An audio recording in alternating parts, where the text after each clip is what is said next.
Debbie with the Pickin Coop Farmstead, and it's kind of overcast today, but it's like 56, 57 degrees out here, which is beautiful. So I'm out here in a t-shirt, and I wanted to come out here for several reasons in my garden. That's where we're at, if you haven't guessed. You'll have to excuse the wild snow geese. They are fighting for dominance over this little tiny pond. And one lucky pair, whoever wins, gets to nest on that pond. They have their little goslings, and oh my gosh, they're so cute. But in the meantime, we put up with honking all day and all night. And they chase each other around. And I wish maybe I can film them. I don't know if I can zoom in. But I want to do some weed eating out here and cut some things back and see what we have going on. So let me show you what everything looks like right now. All right, this is where, there we go. Oops, sorry guys, tighten this up. This is where my peas are. They did not fare well with the freezing temperatures. There is one lone strand that's still surviving with the bloom on it. The onions, I think the critters have pretty much annihilated my onions. There might be 3 or 4 of those left. The birds love them. And then as we come over here, this is just an empty bed. This is where all my pumpkins and Hubbard squash were. And then here are radishes, which I'm just going to leave those in there. I don't think any of them headed up. They're just roots. There we go, little roots. The chickens will probably eat that. Cabbages, it's just too cold, not enough sunlight, but they're still alive. This is where my eggplants, tomatoes, some of my peppers, the sweet peppers were.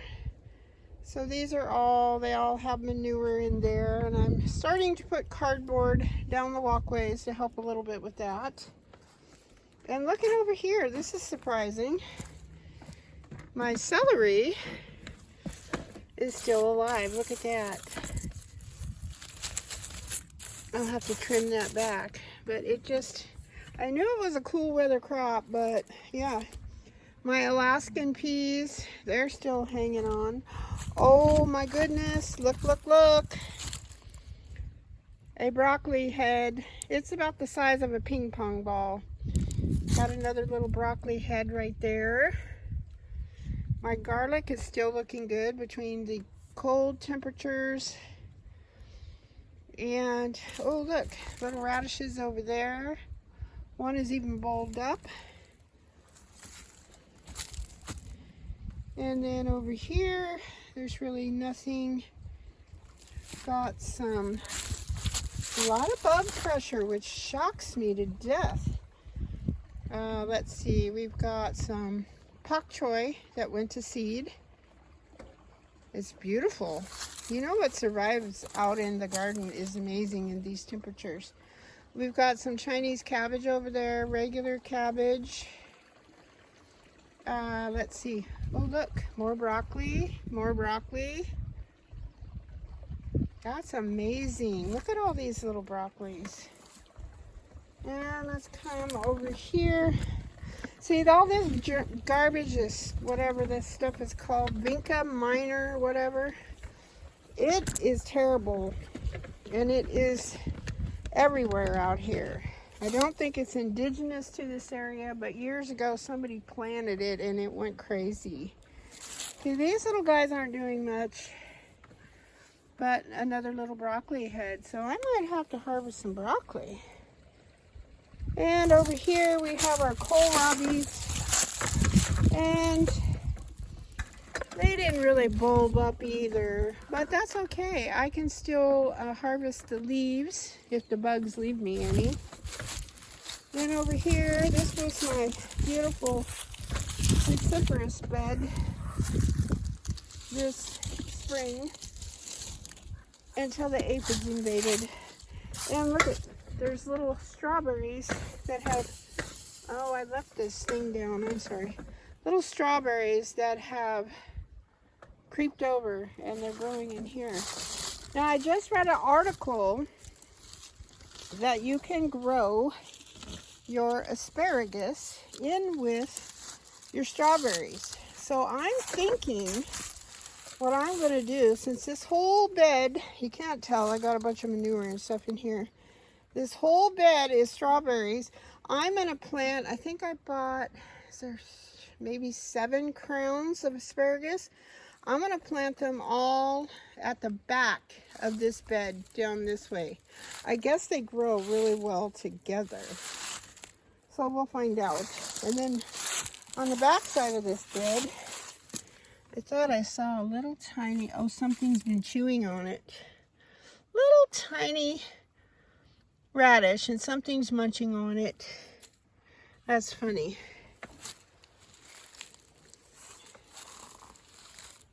Yeah, it just goes from summer, quick fall, and then hardcore winter around here. And yeah, these are rutabagas. Look at those guys. There's one that's kind of bulbed up. Not really. I don't know if you, there you go, see that. Parsley is still kicking. That is amazing to me. Then over here, this is my calendula, and it's not, it might be total history after this last cold we had. It got down in the 20s. And my thyme, and it's a perennial, it comes back, it gets hardier every year. And then my purple sage, this is about, this season coming up will be the 3rd season I've had that. I bought that plant. More of the parsley. I thought somebody was talking over there. It's the geese. This, I think this is one calendula plant. Look at the size of that. I need to pull it out. And then over here, we have oregano. More oregano. That is very hardy also. And then right there we have some wild rose hips. I need to trim these back. These wild roses, the rose hips are amazing, but let me see if I can zoom in, because I make facial products out of those. See those? You have to get them right after it snows really good, or you have a really, really good frost. And then you take the hairy part out. Sorry, this thing's not holding still. I don't know what's going on with it. I did something to it. And anyways, it will, then I dehydrate them and grind them up. You have to take the hairy bits off at the end though, because they're really stickery. Oh, look at our garlics doing really well. Little tiny heads of lettuce. They really aren't coming to fruition because there's the speckled lettuce. It's just too cold. More. And then something's munching on my turnip greens. See these guys? Or beets, excuse me, not turnips. Just kidding. And then over here, we're going to take a look at the little rutabagas. Last year, well, it's probably pretty woody. I don't know. There's just not, I might get, that might be the only one that I get to eat. But these leaves are full of nutrition. And these will go on my green mix that I dehydrated and crumble it up and put it into my mix. All right, so I'm gonna go over and see if I can start my weed eater and get some of this. Let me show it to you first, what it looks like. Hopefully I'll have an after to show you. There we go. See, now do you see all this darn crepe myrtle stuff?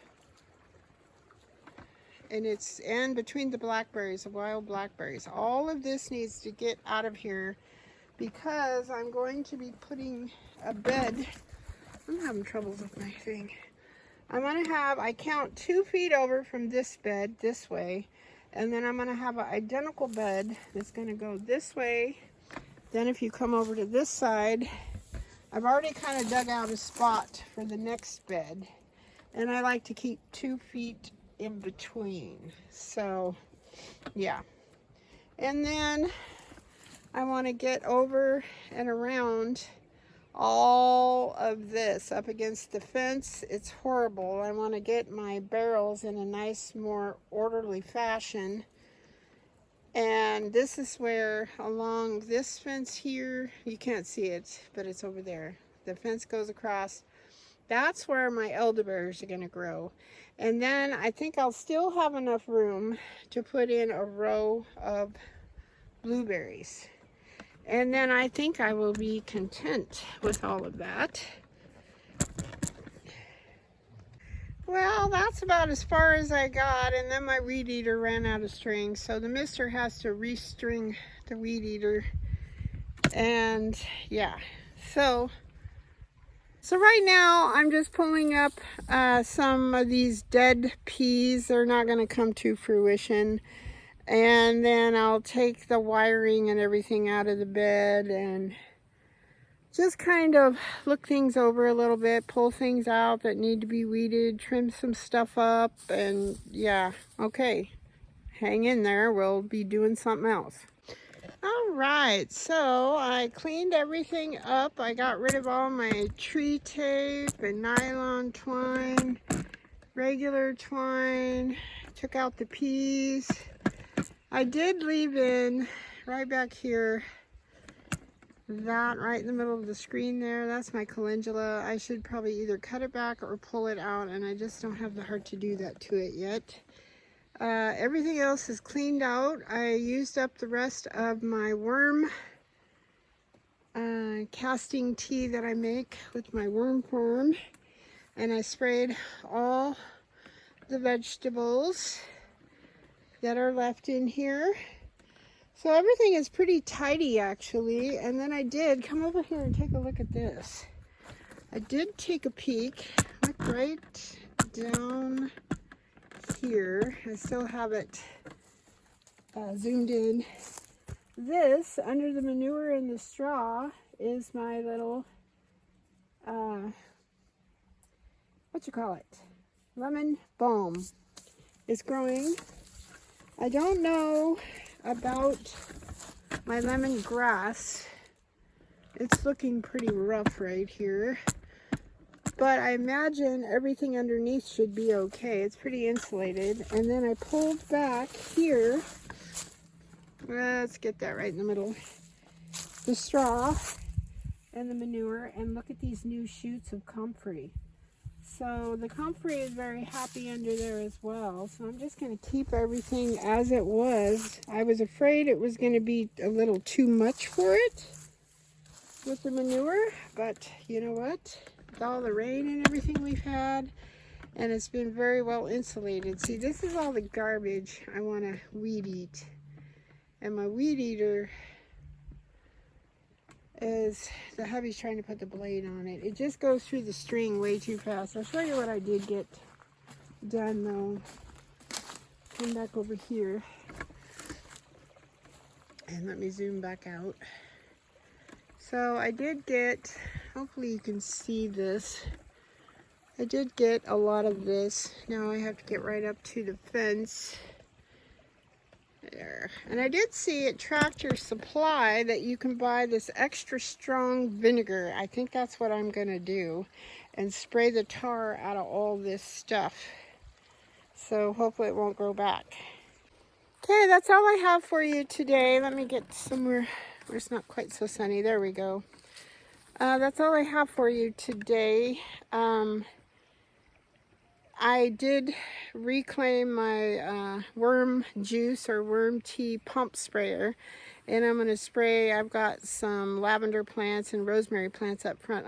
There's a tiny bit left in there. I'll spray that and rinse it out real good. Then until I buy another one, I can use that to water my indoor plants with. All right, well, I hope the sun is shining like this where you are. I hope you're happy, safe, and healthy. And thank you so much for watching, subscribing, and sharing, and asking all the wonderful questions that you do. I have some really sweet subscribers. They're all, I would say 99.9% comments are positive, or they are full of great information that I utilize. So thank you all so much, and have a fantastic day. God bless. Bye-bye.